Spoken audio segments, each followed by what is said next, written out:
আমি তোমাদের সবার প্রিয় মিষ্টি। আমার মিষ্টি মন চ্যানেলে আমার সমস্ত বন্ধুদের সুস্বাগত। চলে এসেছি আজকের মজাদার এক রেসিপি নিয়ে। দেখতে মাছ, কিন্তু মাছ নয়, নিরামিষ মাছের রেসিপি নিয়ে এসেছি। দুপুরবেলা ভাতের সাথে বা রুটি পরোটার সাথে এই রান্না বেশ জমে যাবে। এই রান্না দেখতে হলে অবশ্যই চোখ রাখতে হবে আমার রেসিপির দিকে। তাহলে তোমরা দেখতে থাকো। দেখো বন্ধুরা, আমি একটা মজাদার রেসিপি বানাবো। দেখতে মাছের মতো লাগবে, কিন্তু মাছ নয়। দেখো কি কি জিনিস নিয়ে নিয়েছি আমি এখানে হচ্ছে একটা পেস্ট করে রেখেছি। আদা, রসুন, পেঁয়াজ, শুকনো লঙ্কা আর টমেটো একসাথে আমি পেস্ট করে রেখেছি। এখানে বেসনটা নিয়েছি, যদি আমার বাইন্ডিংয়ের কাজে লাগে তার জন্য। আর এদিকে আমার আছে জিরে গুঁড়ো, হলুদ গুঁড়ো, কাশ্মীরি রেড চিলি পাউডার, গরম মশলা গুঁড়ো। এখানে আছে এটা কিছুটা সয়াবিনকে আমি সেদ্ধ করে পেস্ট করে রেখেছি। এটা হচ্ছে লবণ। এখানে আছে আমার শুকনো লঙ্কা, গরম মশলা আর তেজপাতা ফোড়নের জন্য। এদিকে আমি কাঁচকলাকে সেদ্ধ করে খোসা ছাড়িয়ে রেখেছি। আর আলু নিয়ে নিয়েছি। আলুটা আমার বাইন্ডিংয়ের জন্য লাগবে এবং রান্নার কাজেও লাগবে। তাহলে বন্ধুরা, তোমরা দেখতে থাকো আমি কিভাবে রান্নাটা করি। এই দেখো, এখানে আমি একটু আলু সেদ্ধ নিয়ে নিয়েছি। নিয়ে ভালো করে এটাকে আমি ম্যাশ করে নিচ্ছি। সুন্দর করে ম্যাশ করে নিতে হবে। এবার আমি এখানে যে সয়াবিনের পেস্টটা করেছিলাম ওটা নিয়ে নিলাম। ওটা দিয়েও ভালো করে মাখাতে হবে। এরপরে আমি যে কাঁচকলাগুলো সেদ্ধ করে রেখেছিলাম ওগুলো নেব। কেউ যদি চাও এখানে সয়াবিনটাও স্কিপ করতে পারো, বা কেউ চাইলে আলুটাও স্কিপ করতে পারো। এবার আমি একটু হলুদ গুঁড়ো নিয়ে নিলাম, একটু লঙ্কা গুঁড়ো নিয়ে নিলাম, একটু ধনে গুঁড়ো নিয়ে নিলাম, লবণ নিয়ে নিলাম। এবার আমি একটু একটু করে বেসন মিশাবো এর মধ্যে, যতটা লাগবে সেই অনুযায়ী। আমার সুন্দর করে মাখা হয়ে গেছে। আমি কিছুক্ষণ ঢাকা দিয়ে রেখেছিলাম। এবার আমি তৈরি করব। এবার আমি প্রথমে দু হাতে একটুখানি, কেউ তেল বা কেউ ঘি চাইলে নিতে পারো। এবার আমি এখান থেকে যে যেরকম পিস করতে চাও, কেউ বড় চাইলে বড় করবে, আমি এরকম করব তাই এরকম নিলাম। এরকম করলাম করে এখানে এই যে রাখলাম। এবার এটাকে আমি এখানটা এরকম করে দিলাম। দেখো কেমন জিনিসটা হয়েছে।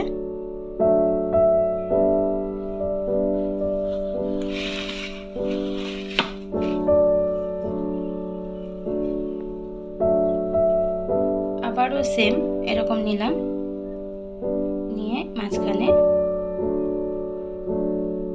কেটে নিলাম। দেখো দেখতে অনেকটা মাছের মতো হয়েছে না? এই দেখো আমি এগুলো বানিয়ে নিয়েছি। দেখতে মাছের মতো অনেকটা লাগছে না? দেখো মাছই মনে হচ্ছে, যেন মাছের পিস কেটে রাখা আছে, সেরকম মনে হচ্ছে না? ঠিক আছে, এবার আমার এগুলো হয়ে গেছে। ওইদিকে দেখো কড়াইতে আমার তেলটা বসিয়ে দিয়েছি। এই দেখো বন্ধুরা, কড়াইতে আমি সর্ষের তেল দিয়ে দিয়েছি। আমার তেলটা গরম হয়ে গেছে। এবার আমি আমার মাছের পিসগুলো ছেড়ে দেব।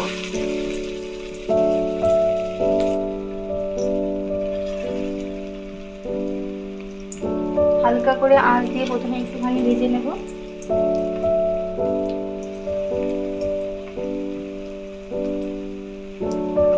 এই দেখো বন্ধুরা, এবার আমার একটা পিঠ হয়ে গেছে। এবার আমি উল্টে দিচ্ছি। এটা পরে দিয়েছি, যেগুলো আগে দিয়েছি সেগুলো আমি উল্টে নিই। এই দেখো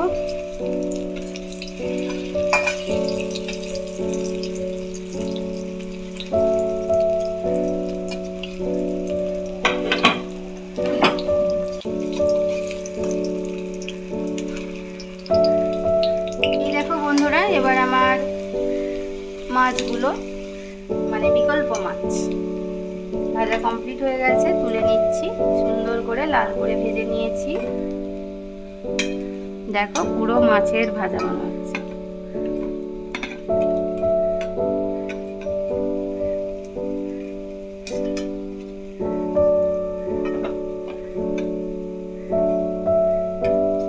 সবগুলো এক এক করে তুলে নেব। তোমরা তোমরা দেখতে থাকো। এই দেখো বন্ধুরা, আমার অল্টারনেট মাছ একদম রেডি। দেখো পুরো মাছের পিসের মতো লাগছে, দেখো। ঠিক আছে, এবার আমি রান্নাটা শুরু করব, কারণ আমি এইটা আলু দিয়ে কারি রান্না করব। কড়াইতে তেল ছিল, ওই তেলের মধ্যেই আমি ফোড়ন দিয়ে দেব। শুকনো লঙ্কা, তেজপাতা,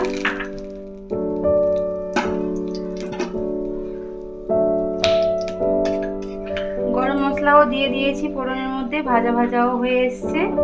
এবার আমি এর মধ্যে আমার যে পেস্ট করা ছিল পেস্টটা দিয়ে দেব।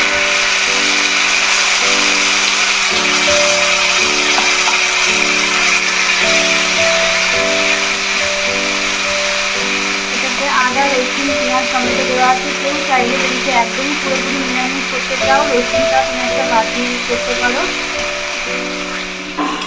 দেখো বন্ধুরা, মশলাটা আমার কষানো হয়ে এসছে। এবার আমি এর মধ্যে লঙ্কা গুঁড়ো, হলুদ গুঁড়ো আর জিরে গুঁড়ো, ধনে গুঁড়ো যে একটু জল মিশিয়ে রেখেছিলাম, কারণ গুঁড়ো মশলা লেগে যাওয়ার সম্ভাবনা থাকে তার জন্য। আর আলাদা করে বেশি জিরে গুঁড়ো দেবো না, কারণ আমি যে পেস্টটা বানিয়েছিলাম ওর মধ্যে জিরে গুঁড়ো বাটাই ছিল, তাই জন্য বেশি জিরে গুঁড়ো দিলাম না।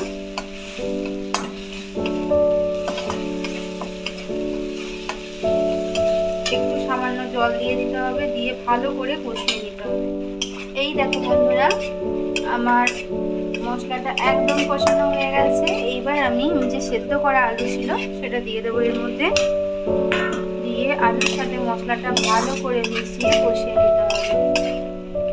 এবার আমি সামান্য লবণ দিয়ে দিলাম, কারণ কি ভাজার সময় লবণ দিয়েছিলাম, সেই অনুযায়ী ভেবে চিন্তে লবণটা দিতে হবে। দেখো আমার একদম কষানো হয়ে গেছে। এবার আমি একটুখানি চিনি দিয়ে দেবো, একটু ধনেপাতা দিয়ে দেবো, দিয়ে আমি সুন্দর করে নাড়িয়ে নেব। এবার আমি জল দিয়ে দেব। এই দেখো আমার ঝোলটা ফুটতে শুরু করে দিয়েছে। এবার আমি এর মধ্যে ভেজে রাখা মাছগুলো দিয়ে দেবো। মাছ নয়, এটা অল্টারনেট মাছ। এক এক করে ছেড়ে দেব।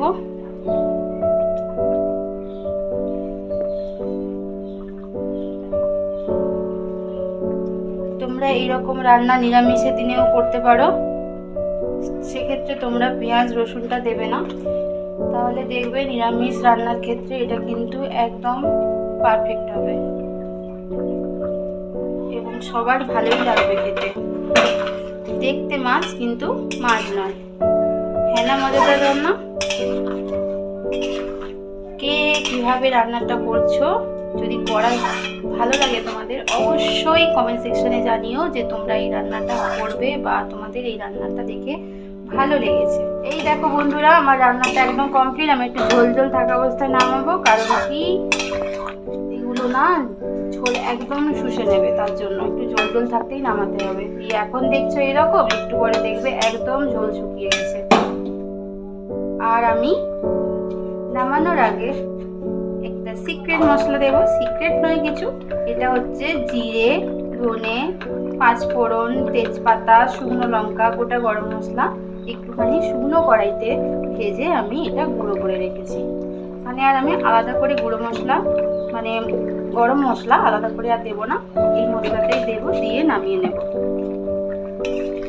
এই দেখো বন্ধুরা, আমার নিরামিষ মাছ একদম রেডি। দেখতে মাছের মতো, কিন্তু মাছ নয়, তাই না? দেখতে কেমন ভালো হয়েছে না? পুরো মাছের মতো দেখতে লাগছে। দেখো, আমি এইরকম নিত্য নতুন বা ঘরোয়া রান্না আমার চ্যানেলে দিয়ে থাকি। এইসব নিত্য নতুন রান্না দেখতে হলে তোমাদের আমার এই চ্যানেলটিকে অবশ্যই ফলো করতে হবে। পুরনো বন্ধুরা তো আমাকে ফলো করছো, কিন্তু যারা নতুন নতুন আসছো আমার চ্যানেলে, প্লিজ তোমাদের রিকোয়েস্ট করছি আমার চ্যানেলকে সাবস্ক্রাইব করে নিয়ে আমার পাশে থেকো, বেল আইকন অবশ্যই প্রেস করো। তাহলে বন্ধুরা, আজকের মতো তোমাদের থেকে বিদায় নিলাম। ফিরে আসবো নতুন কোনো এক রেসিপি নিয়ে। ততক্ষণ তোমরা ভালো থেকো, সব সময় হাসতে থেকো।